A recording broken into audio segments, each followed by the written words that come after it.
The following episode was recorded on the lands of the Wurundjeri people of the Kulin Nation. We pay our respects to elders past, present, and emerging, and the sustainable way of life carried out on this continent for tens of thousands of years. There are dire warnings that New South Wales will be hit by increasingly extreme weather. 2015 was the hottest year since climate records began. Figures show this July was the single hottest month in recorded history. Australia sweltered through its hottest spring on record. Climate change is now affecting every country on every continent. It's the rate that's of great concern. And what do you put that rate down to? Oh, it's human activity. We have everything we need. Some still doubt that we have the will to act, but I say the will to act is itself a renewable resource. Hello and welcome to episode 54 of Climactic, your podcast for these climactic times. I'm your host for this episode, Mark Spencer, and today we're looking back on the global school strike for climate, when in over 100 countries around the world, school students went on strike from school to protest their government's lack of action on climate change. I was here in Melbourne at our school strike for climate, where we had a record-breaking 50,000 people in attendance. You'll hear recordings from the day, of speeches made, of live entertainment, of the feeling in the air as the event was about to get underway. You'll also hear interviews with people on the street about what they feel like taking part in the strike, and what's happened since this record-breaking worldwide event.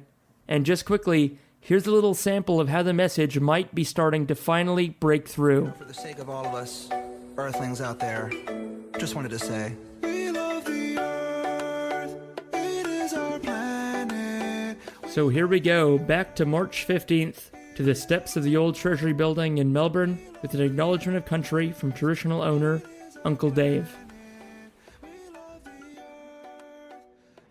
Fighting for their country, fighting for their mother. I pay my respects to all other Aboriginal people who are gathered here today, their ancestors and their elders. I pay my respects to Bunjil, who gave us the laws to care for this country, which has been ignored for far too long. And we need to start thinking and listening to the country and listening to the laws of my ancestors, because we've had climate change before and we'll have climate change again. But the Aboriginal people who never ceded their land in this country survived those climate changes before. We survived colonisation, we'll survive the next climate change. But we can't survive it by ourselves. And I am really impressed by the amount of people that are out here today.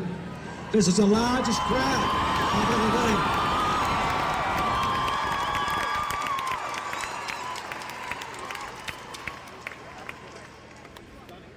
Because it is only by being together and showing the strength that I can see and I can actually feel the power of us as people to direct our government to do the right thing and make sure that we have a future, not only for all of us standing here today, but for my children and your children and my grandchildren and your grandchildren and for all the future generations, to make sure that we exist and continue to exist. Waminjika, Wurundjeri Beek, welcome to Wurundjeri country. Thank you.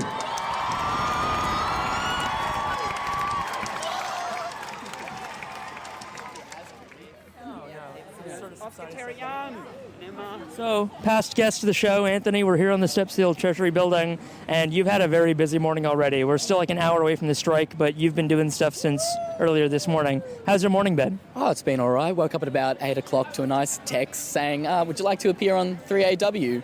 And for your viewers out there, well, listeners who don't really know what 3AW is, it's the very conservative radio channel. I was fortunate enough to be interviewed by our good mate Neil Mitchell, who is quite an experienced radio commentator, and I got sent a list of questions through asking, why are you striking? How many people do you expect to come? Do you think this is an example of a generational divide? Actually on the list, to which he didn't ask any of those. It went on to a long talk about, do I know the cost of transitioning to 100% renewable by 2030? What is Australia's place in this? How much is basically starting to quote the IPA and all these other institutions with somewhat outdated reports on the issue. he was trying to have an economics chat with you. He was trying to have an economics chat and a general policy chat too, but he's asking an 18-year-old suddenly on the fly with no pre-preparedness, whether or not he knows off by heart the data on how to transition and the cost. Would you say that's like pretty much the definition of a straw man kind of argument? He was trying to put you up just to fill you full of holes? Exactly. Yeah, definitely a bit of a straw man there. So we're here on the steps, though. We're among our people now, rather than appearing on 3AW. And how do you feel now?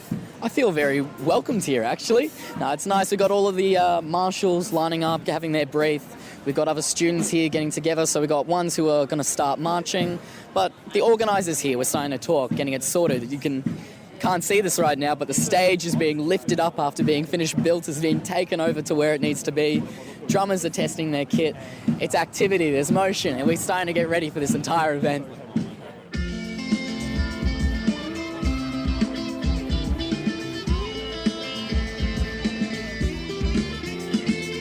Let me tell you about the other day. I went swimming in the rain, under the waterfall. I asked him. It's fantastic. How good is it to have live music here? Oh, mate, that's awesome. It didn't happen at the last one, but get a bit more energy going on, keep everyone entertained. It's a fun environment, and it's glad to see it keep staying fun.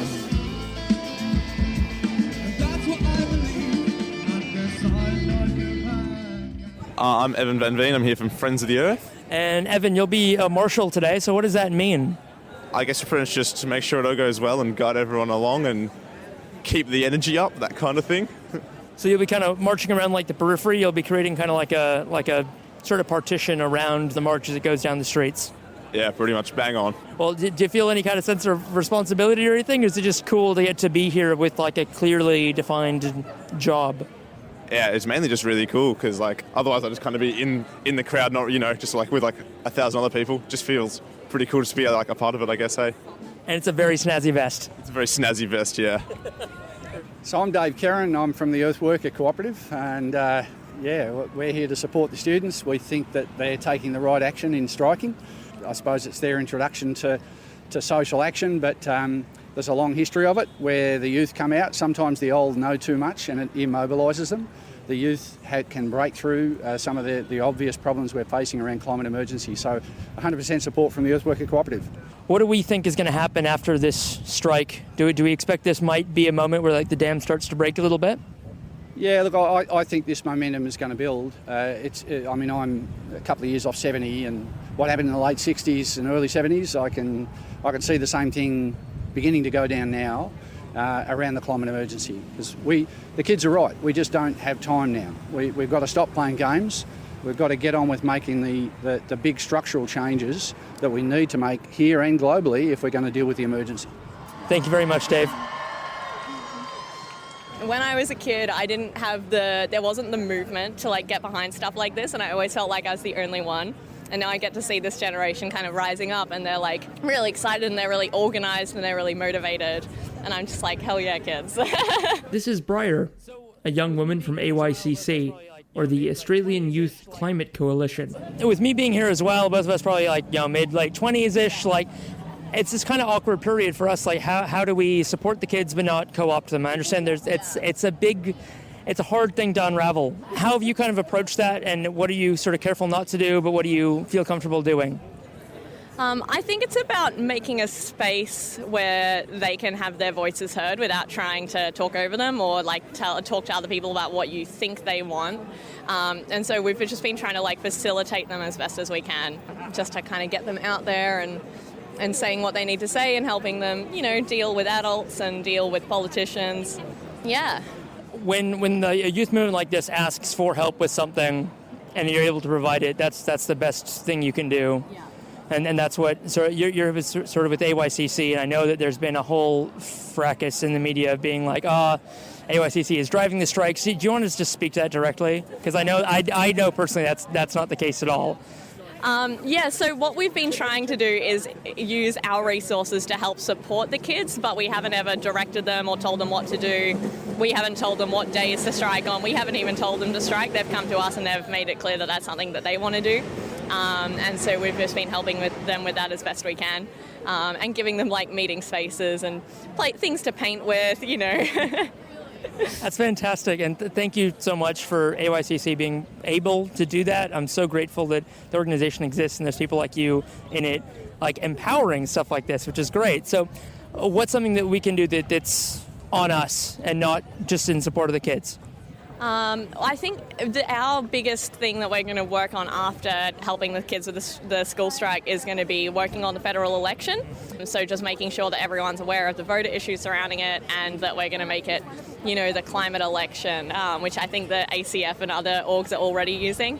So just making sure that we kind of bring that to the forefront of the public's mind, because we've got like 11 years, so we need to get on it as soon as we can, and we're lucky to have a federal election, you know, by May or something, so yeah, the timing couldn't be better. And to take nothing away from the kids, it's incredible what they've done, striking from school, having that courage and everything, but I'm kind of jealous of them, right? I'd much rather go out and strike from school than doing door knocking, but it is what has to be done, and I'm really excited about the federal election as well. So, any kind of final thoughts about the strike, or your hopes for the day, what it feels like to be here right now on the steps of the old Treasury building?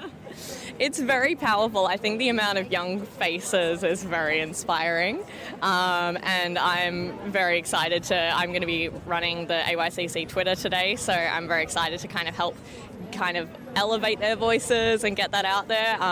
It's very exciting. I wish I could do this every Friday. Wouldn't that be great? Oh, it won't be great when we don't have to anymore, but fantastic. Thank you so much for your time, Briar. Thank you.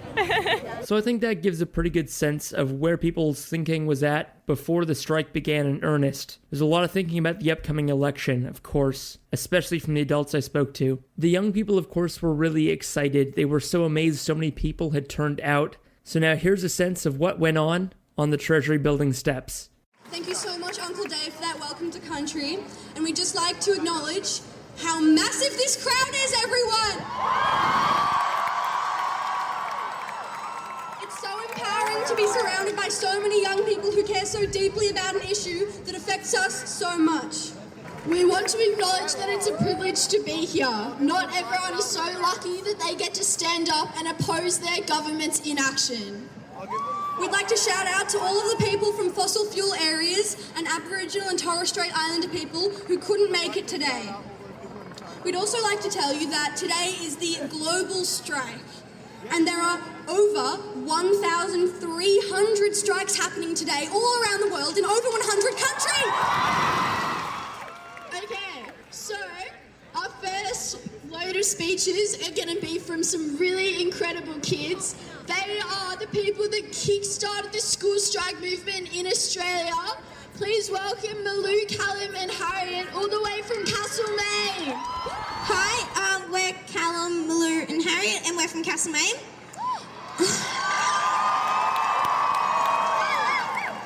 We started the school strike movement last year in Australia when we heard of Greta Thunberg in Sweden striking for better climate action. Australia is even more vulnerable to climate impacts than Sweden, so we knew we needed better climate action as well.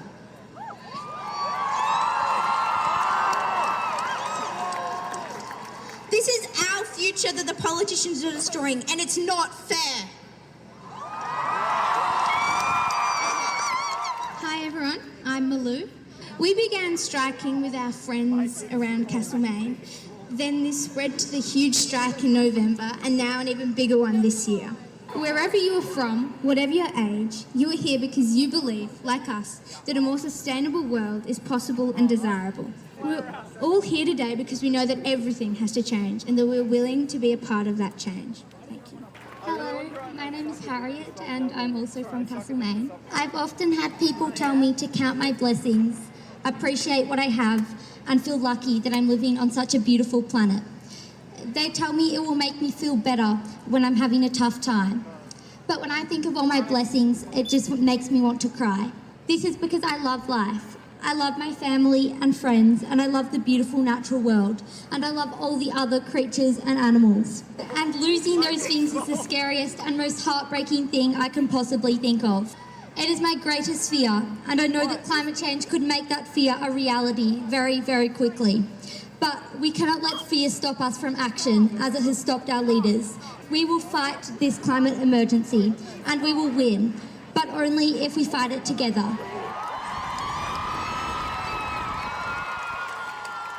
I think doing this together is the most important aspect of the school strike movement, because as individuals we may be weak, but together our collective voice is very strong and powerful.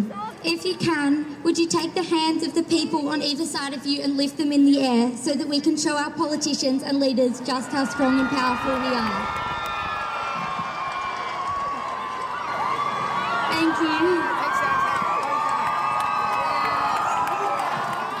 We are the Hods. We're here to help your voices be heard. What do we want? When do we want it? H-O-D-Z. Remember the name. The question that triggers a thought. Why is she made of more than flesh and blood? Clean out the dirt and the mud. Shown to the thought of being one with the woman that I love.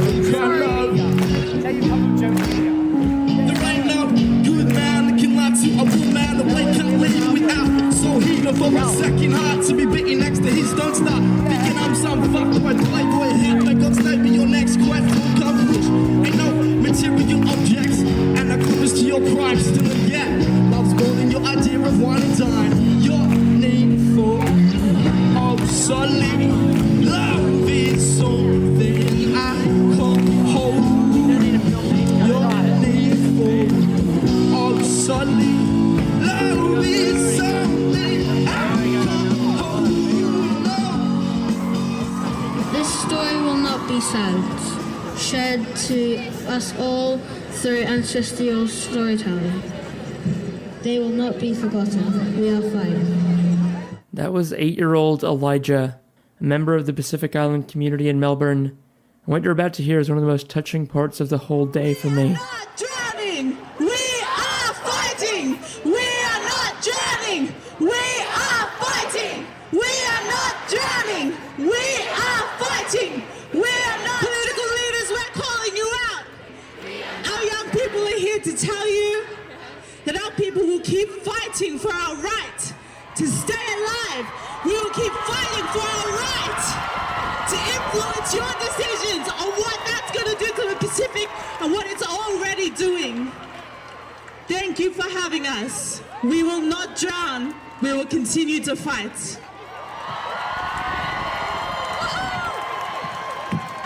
The reason my friends and I are here today is because climate change is threatening our future. And now, when the temperatures and sea levels are rising and bushfires are increasing in intensity, the adults in power still debate whether a climate crisis even exists. I'm still 7 years away from voting, and everyone tells me my generation will fix our planet, but we can't wait that long. So it's time for the politicians and adults to stop relying on our generation to fix our planet, to stop it dying and to go 100% renewables. And yes, what we're asking for is radical, but we need an urgent solution to a radical problem. People say my generation are indulged and overprotected, but please indulge us one last time and give us air we can breathe and a future on our planet. The next chant we're going to do goes along the lines of Stop Adani, Stop, Stop Adani, Stop Adani, Stop, Stop Adani, Stop Adani, Stop, Stop Adani, Stop Adani, Stop, Stop Adani. Alright, now we're going to get a speech from a really amazing lady called Fatima Kidwai. She's helped us organize the whole strike and she's so excited to tell you why. Hello, Melbourne! You look so beautiful today! I literally cannot see the end of the crowd. That's how big you are. I'd like to thank everyone for coming today, all the students that are fighting for their future, and all the adults that are here today to stand in solidarity. I'd like to thank all the unions and organizations that are supporting us. Everyone, this is our future we're fighting for. The biggest thing that fuels my drive for this movement has stemmed off of a lesson I learned through Greta. The biggest mistake you can make is sit back and think that someone else is going to save the planet for you. This planet is ours. It belongs to me, it belongs to you, it belongs to us. Each and every one of us has a voice, and today we're using it to unite as one.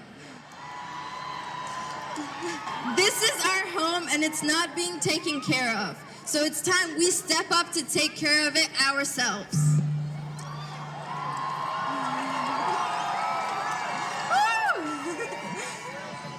I want you to think about the fact that today young kids as little as 8 years old from all over the world are striking. The younger generation has been forced to think about how they're going to survive. They've been forced to think about what they'll have to do to ensure that they can live a safe and normal life when they're older. This is their childhood. To all the adults in the audience, I wanna have you think about what your childhood consisted of. How was your childhood like? Did your childhood involve you thinking about how you'll survive in a world where temperatures and sea levels are rising? The rate of natural disasters will be accelerating. Did you feel so uncertain about your future that you had to strike? It's funny how the world works. If scientists were to say they found a cure for cancer, you will listen to them. But when scientists say that climate change is real and we need to act now, you choose to ignore them. You need to pick a side. You either believe in science or you choose to ignore it. You cannot accept only the facts that benefit you. You cannot cherry pick data. Scott Morrison, with all due respect, perhaps it'd be a good idea to update your scientific knowledge. In fact, why don't we switch roles for a day? You go to school while we'll take care of your office. I think that's a good idea. Australian leadership is currently failing us, and young people are sacrificing what they love to protect their future. That goes to show that this generation is brave, it's strong, it's courageous, and most importantly, it's hopeful. We will not back down until we get what we want. Only having 12 years to lower carbon emissions by 50% isn't going to be easy, but we don't care because it needs to be done. In order to see any kind of change, you need to take the first step. I'd rather sacrifice a day in my education today to demand action on climate change than have my kids' school be canceled due to a heat wave or any other natural disaster. I want you to take a moment to look around you. Look at all the people gathered here today.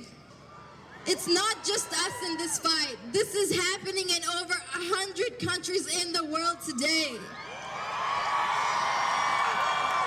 Look at us. Look at what we've done.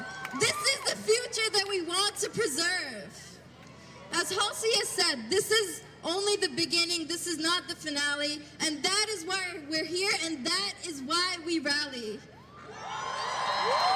Change is coming whether you like it or not. Thank you very much.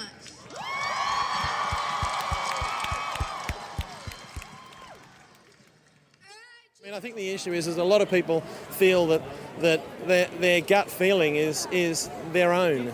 And an event like this gives people an enormous amount of power to feel that they're not strange, that they should be concerned and that others share that concern, and that together they can actually achieve an enormous amount. So I think particularly as many people haven't been on rallies or demonstrations before, this will significantly change the confidence of the climate movement in relation to addressing climate change. Because a lot of the experiences we're drawing on from the community of past protest and striking experience has been the Vietnam War, and it's a generation that's phasing out. One of my colleagues, and he said last time it was either Vietnam War or it was an anti-nuclear demonstration. People haven't done this in this way. And it's a really important part of people's experience because it's quite nerve-wracking initially going to your own first demonstration, and now together taking it as a school group is a way that they can do it with confidence and learn so much. What was sort of the most powerful to you moment from the day? Well, to be honest, is the volume of people. And watching in my area, which is Kooyong, trying to get on the train leaving the station. It's a large school district, but basically the trains were totally full of students, and those students have all got parents and they've all got grandparents. And the question is can they actually pass that message through to their parents and grandparents to say, don't leave me with this liability? It's unfair. You guys have enjoyed it. You've had a great time. Why am I being made responsible for cleaning up your mess? Why don't you get on board with cleaning up your own mess? Have you heard any kind of pushback from the schools in Kooyong? Has there been any kind of an anti-message about the school strike? Well, look, I think the answer is there were some obviously different views from different parents as to whether it was appropriate or not. My own view is the learning experience is going to be so valuable that they won't get this. This is a real prac. It's a life prac which they'll carry forever, and you don't know when as a society we're going to need this. So I think they were wrong to, if they were in essence discouraging people from going, then that's unfortunate, because people will carry these experiences forever, and it'll make the nation stronger rather than weaker. Well, I think we're in danger of being left off the back of this of the march at the moment here. You better head off then. Huh? So Chloe, you're well practiced on this question now. I hear this is not the first time you've been asked it today. Do you think this strike will make a difference? I think it will make a difference, yeah, because you've got all the kids here who have parents and have got grandparents and friends, and obviously if they're letting their kids come to this, they're going to be voting for climate change and questioning their MPs, all of the parties' MPs, on what their climate policy is. And I just feel like, I used to feel like I was the only one that really cared, and coming and seeing this, it shows that something is actually happening, and it's really heartwarming. It's really amazing, yeah. So I know you're volunteering at the ACF, you're volunteering at Oxfam, you're also doing a full course load and working, but is this the first kind of protest you've been along to? It has, yeah. I haven't been to a protest before, so it's really interesting. It's actually been really fun as well, like doing all the chants and singing along. Yeah, it's been good. I work for the Australian Religious Response to Climate Change. I'll just show you my T-shirt. It's on my back. I've had to turn it around backwards. See there, it says "Killing the planet is against my religion." I saw the T-shirt, I knew that was you. Yeah. And so today we've got people from the Brunswick Uniting Church, we've got a group of concerned Buddhists here. We've got people from the Uniting Church Synod, which is the main organising body for the Uniting Church across the state in Victoria and Tasmania. Yeah, we've got people here we had a bishop with us earlier today from the Anglican Church, Uniting Church minister out marching, presentation sister from one of the Catholic orders, sisters. So a solid turnout from people of all faiths who really care about the climate emergency. Now it's like, let's support these kids, right? They're asking for three simple things. They're asking to stop the Adani coal mine. They're asking to stop no new coal, oil or gas projects in Australia, and to get to 100% renewables by 2030. People can say it's difficult or it's unrealistic. What's not realistic is the alternative, like trying to defy the laws of physics because you care more about the laws of politics. That's not going to work. Were you really impressed with the turnout? Oh, absolutely. It's 10 times the last strike. So 50,000, I think. That's what the police are saying. Wow. From 50,000. 50,000. What, here? During the march, I think. Oh, wow. So we're going to go with that number. We're not 100% sure, but that's the official number from the police. So we're going to roll with that. So you're saying 50, not 15? No, 50,000. 50. Yeah. Pretty crazy. It felt like a Tigers game getting out of the MCG. So wow. You're mind blowing. I am. But it must be kind of even more mind blowing for you, because you, of course, you're the MC of last year's strike, and with this strike, you of course you step back a little bit from it. And why was that? I think one of the things is we want to give it a fair share. Everyone has a voice, and everyone wants to talk, and we want to give as many students that opportunity as possible. And I think I have established my legacy in a way. I had a great time on the mic today. What are they called? The phone. Yeah. And I was screaming and have a great time at the front banner. So yeah, that's where I like to be, screaming and shouting, jumping around. MC's great, but I think other people enjoy the opportunity just as much as me. Yeah. So how was it today, without that responsibility, just getting to watch and enjoy it? What did it feel like to you? I don't think I can put that into words. Without screaming? Yeah, without screaming. Overwhelming. Absolutely overwhelming. I felt as though I was just being crushed with waves of emotion. At one moment I was thinking, wow, it's so frustrating why there's so many people, but at the same time, I was thinking, this is spectacular, this is unprecedented. You know, we've never had this kind of a global strike across the world, you know, students striking from school, and it's absolutely fantastic seeing that we're the generation who creates history. We're literally creating history. That's amazing to think. Wow. So imagine if we could channel all of the amazing energy here today in one room full of change making. How does that sound? The strike is a fantastic way to pressure governments into doing what we need them to for a safe climate future.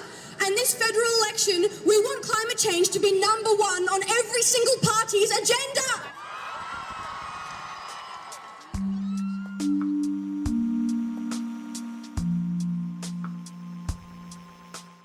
Is it? Is climate change the most important thing on every party's agenda for the upcoming federal election? Was the record-breaking school strike for climate successful? Did mobilizing 50,000 students onto the streets of Melbourne, Sydney, Brisbane, cities across Australia, across the world, was that enough to make a difference? The excitement was definitely there on the day, the ambition as well. The passion was out in force. But what's happened since March 15th? Any sign that this has been a turning point in the fight against climate change? That the worst case scenario has been forestalled, stopped, or even slowed? A month after the strike, I caught up with Fatima Kidwai to talk about what the aftermath had been like for her, what she thought the results of the strike had been, and what needs to happen next. All right, so Fama, we're just walking down Swanston Street. We're on the way to the West Melbourne Bowls Club for this. Okay. Just walking to the West Melbourne Bowls Club for this event from the Developers Circle. I don't know what to expect, but you're speaking on the panel, so it should be great. So it's been about a month now since the second school strike for climate. How have you felt in the, nearly month since then? Honestly, it kind of feels unbelievable. It feels pretty... Honestly, I have too many emotions to kind of summarize it in one sentence. Well, first... Take two. Okay. So, firstly, I feel empowered. I can't believe that I was part of an organizing team that got 50,000 people to attend. It was like one of the biggest rallies in all of Australia. Like, it's probably down in history. And also, by the way, it beat Sydney by 20k people. Yay! Yes! So, yeah, it just feels crazy that I can organize something that big, and everyone did it together. And I made so many connections along the way. I met so many amazing, inspiring people. And everyone just learned from each other.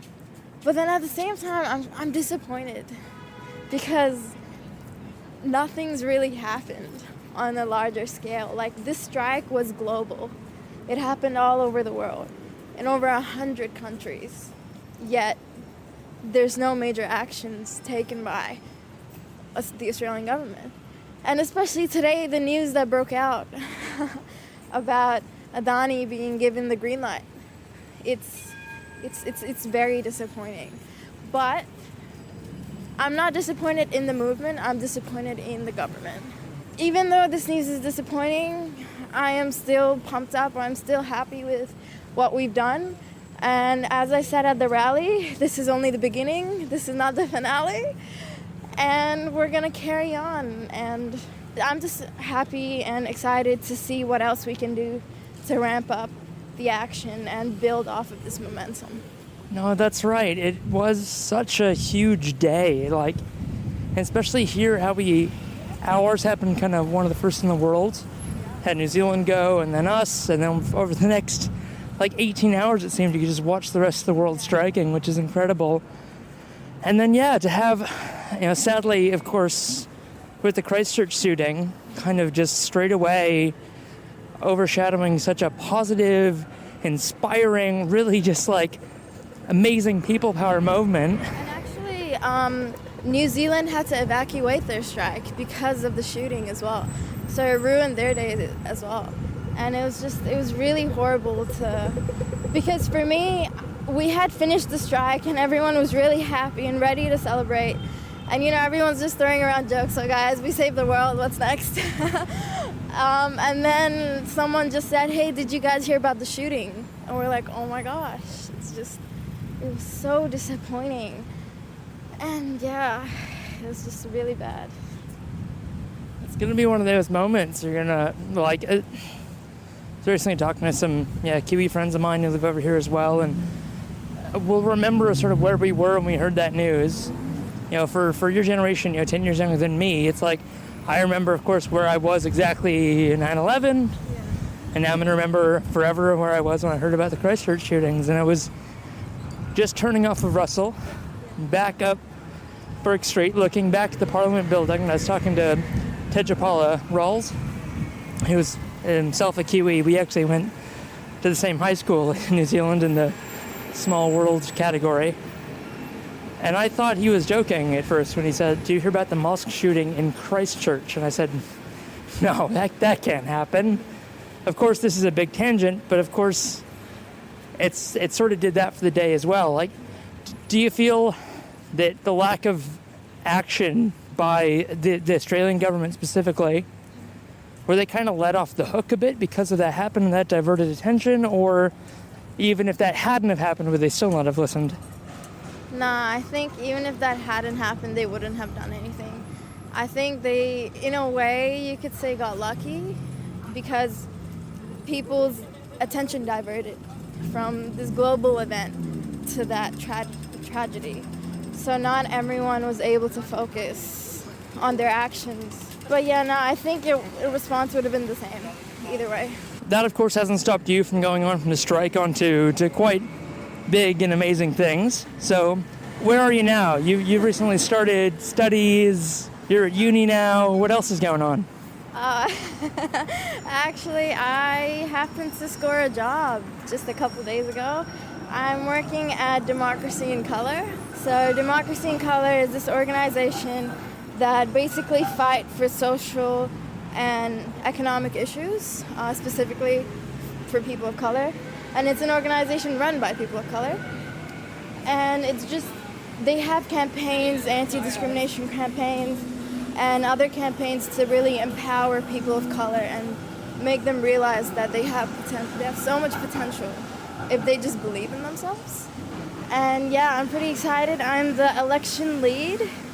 So basically, they are holding a campaign in the electorate of Latrobe in Melbourne, because it's a marginal seat by 3.5%, which is really exciting. So, it's just my job until the elections to hopefully change that for the better. And sorry, I'm out of breath. We are going up on a hill. We are drinking bubble tea. And I have asked Fatima for a lot of words. So in her defense, I'm a little out of breath after saying just that. We've had 2 school strikes, and the numbers massively built, the first to the second. There was straight away talk of a third, but in the spirit of keeping the school strike the school student-led and organized affair, will you be part of that organizing committee for the third installment in the trilogy of School Strike for Climate? I will not be. I will be taking a step back from school strike because I am a uni student now. I am no longer a school student, so I will leave it up to them to organize and everything. But of course, I will still be a supporter, and if anyone needs help or anything, I'll be right there. And the uni turnout seemed to be pretty incredible on the day. At least leading up to the day, I knew that there was a lot of letters of support, letters of solidarity, and then just outright showing up or canceling of classes by faculty at universities, at least around Melbourne. What was the kind of response that you saw from both the university student, the university faculty, and the unions? So majority of the unions were so supportive of the strike. Like NUW were so nice. They're the ones who ordered our posters. They placed an order of over 1,000 posters, which was so good. And that obviously helped with the campaign so much. And other organizations such as Get Up, they funded the stickers that went around, which was so nice. And heaps of unions came to the strike, like pledging their support, like we are union or we are one, and like just banners, and they came together as a group, which was really, really nice to see. Unis. So Uni of Sid, actually, they sent out an email to their whole staff and all the students saying, if you want to attend the strike, you will not be penalized. Both staff and students. And they even said in the email that at like 10 in the morning, everyone's meeting up at this time, feel free to go ahead and go with the group. So that was absolutely amazing. And actually at my uni, Monash, a lot of lectures got canceled. A lot of sick lecturers that day for some reason. It's really weird. It's like there was something in the water. Yeah, I think they were just sick of climate change, inaction on climate change, right? Let's hope that's contagious. But no, it was really amazing to see that Monash canceled a lot of lectures. I know that Melbourne Uni didn't, and they actually sent out an email to the students saying, if you missed out on work, we're not gonna help you catch up. Like, you miss out, you miss out. So obviously they were not super supportive, but yeah. I'd kind of put that in the hostile category, to be honest. Like, isn't it the uni's job to prepare you for real life? And when a social movement like that is happening, isn't like being able to respond to it kind of part of being a adult and in society, you'd think? Exactly, and it's like everything that we learn about the climate, about what's going on, you learn it from uni. You learn it from school. And then they're getting mad that you're actually doing something about it, which doesn't make sense to me. So feel free to not answer this, and this can be cut out completely, but I noticed on the day while I was there at the school strike that, there's quite a few members of I'm not sure if it's the Socialist Party or just agitators for socialism in general. I'm not sure what their platform was, but they seemed to be in rather heated dialogue with some of the kind of adult helpers there from AYCC, from Get Up, and they were being, I thought, very politely asked to kind of stop hijacking things, for lack of a better word. Now that you're kind of out of it, is that something that you're able to talk about, or is it kind of useful at all to talk about? Because this is something to be on the lookout for in future, right?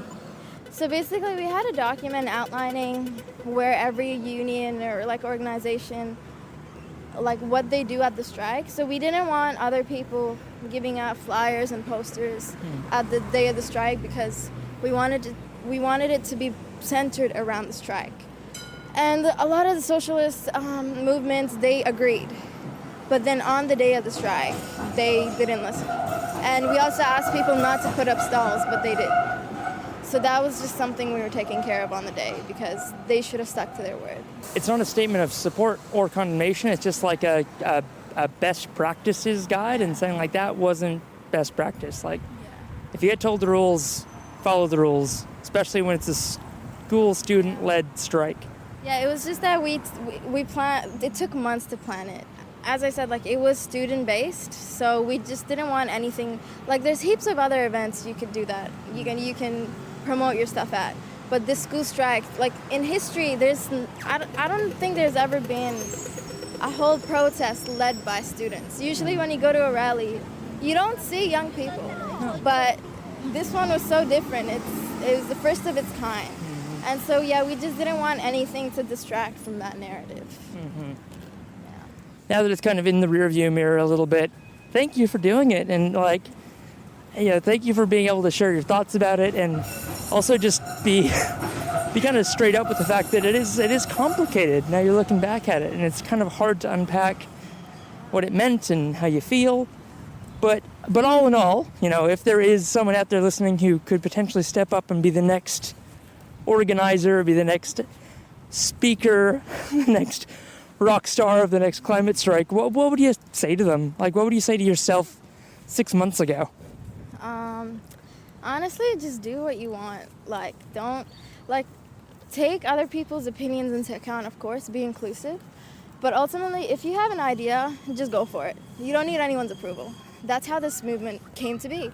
Like, for example, with the logo, I was pretty annoyed that we didn't have like consistency across all social media platforms.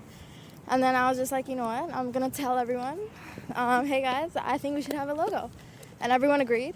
And then no one did anything. I was like, okay, I'll do something. And then I got in contact with a graphic designer, came up with something, and now it's used nationwide.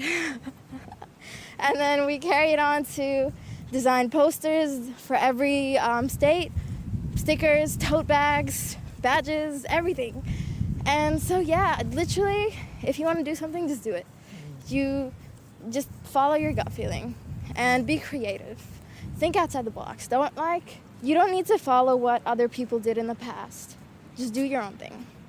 It's perfect. Thank you, Fama. No worries. So I would love to tie this all up in a very neat little bow and say here was the impact of the school strike. But of course, that kind of clarity, knowing what the school strike was able to accomplish, that's only going to become clear years down the road. This could have been the start of a turning point for society. These school strikes could have been the moment where society started to change, to treat climate change as the existential threat that it is, or it might not have been. At the moment, I don't know. Politically, here in Australia, it doesn't look like there's been a clear-cut response positively to the school strike. There's been condemnation and equivocation from the sitting government. There's been some support from the main opposition, which unfortunately hasn't carried on to any serious action. So the results of the school strike and Australia's trajectory going forward really does come down to our federal election happening here in just a few weeks' time. The school students have more than done their part. They've raised their voices, they've raised the issue, they've said very clearly what they need to ensure a safe future. It's now up to the voters. This will largely be Climactic's pre-federal election episode, but I can't think of better messengers for the message that this has to be the climate election than the students themselves, than the speakers like Fatima, than the candidates standing as climate leaders like Oliver Yates, than the religious and faith leaders like Tejapala Rawls, the members of the community like Briar from AYCC, like Chloe, and I hope that all of us spending our time and efforts over the next few weeks trying our best to ensure a good result in this election for the sake of the future. Remember the message from the Pacific community who bravely stood and told the truth that our actions here in developed countries like Australia, with the highest per capita greenhouse emissions in the world, are putting their lives directly at risk. That our actions are raising the seas and flooding their homes. But I appreciate so much their courage and bravery in standing to say, we are not drowning, we are fighting. And I hope that all of you listening will join me in fighting as well, because this is an inflection point. This is a crossroads. These are climactic times, and our actions matter. On a lighter note, we're getting support from a very unexpected corner. What up, world? It's your boy, just one of the guys down here. Well, I could be more specific. I'm a human, and just wanted to, for the sake of all of us Earthlings out there, just wanted to say, we love the Earth. Mainstream society and figures from the entertainment industry are starting to raise their voices about climate change. You may have already heard this song before. Since its release 2 days before Earth Day, it's already racked up tens of millions of YouTube views. Now, it may be a strange twist of fate if a comedy rapper called Little Dicky is able to open society's eyes where Tim Flannery, Bob Brown, George Monbiot, Greta Thunberg have all tried before. But I, for one, am really glad we now have a blockbuster anthem for the climate crisis. And I think it's directly linked to the success and the courage of the school strikers. And now the rest is up to us. So here on Climactic, we're not affiliated with any particular political group. We are an independent production. But you won't be surprised at all to hear we urge you to vote as a climate voter. Make this the climate election. And to honor the work and sacrifice of the school strikers, and to not let those efforts be made in vain. I've been your host, Mark Spencer. This has been episode 54 of Climactic. Thank you so much for listening. We'll be back next week with another story. Keep up the great work, and take care of each other in these climactic times. We love the earth. It is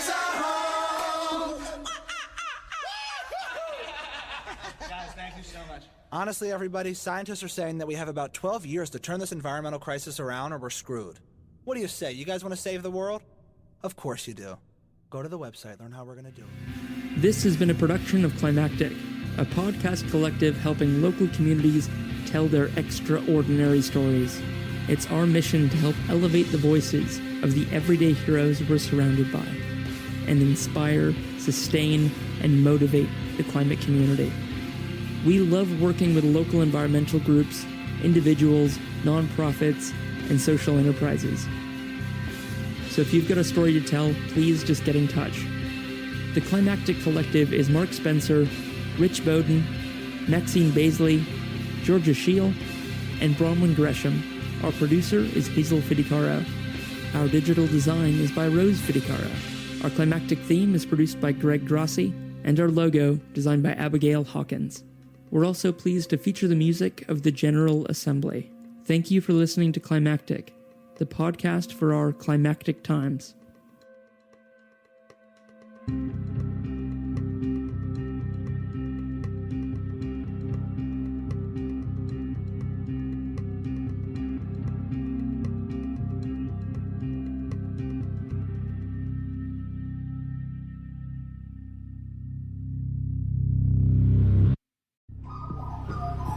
The Climactic Collective.